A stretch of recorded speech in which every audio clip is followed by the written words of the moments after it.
Have you ever been in the situation where you are told, we should do polymorph, salt and cocrystal screening, but no one agrees on where to start? Time and material is limited, and every option sounds equally important.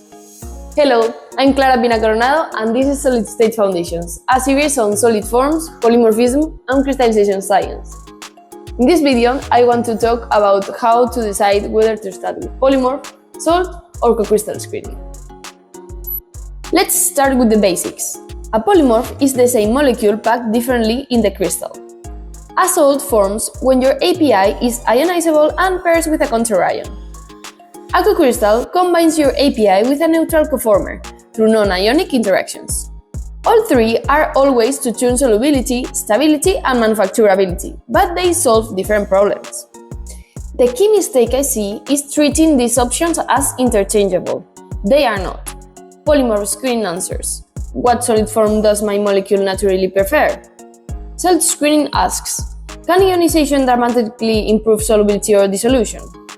Cocrystals come into play when salts aren't viable or introduce new risks like hygroscopicity. Starting in the wrong place can mean months of work that doesn't change the real limitation of your molecule. So here's a practical rule of thumb. Always start with the polymorph screening. It defines the baseline solid-state landscape and the risk surprises later.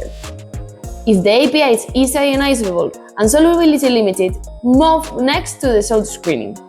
If salts are unstable, non-hygroscopic, or simply not feasible, then explore cocrystals to fine-tune properties. The trade-off: more complexity, but sometimes that's exactly what the molecule needs. At Solitek, we support this decision with fit-for-purpose solid-state characterization, polymorph, salt, and cocrystal screening, and when needed, computational modeling to guide experiments and reduce blind spots. So next time you're faced with polymorph, salt, or cocrystal question, you'll know to start by asking what problem you are actually trying to solve.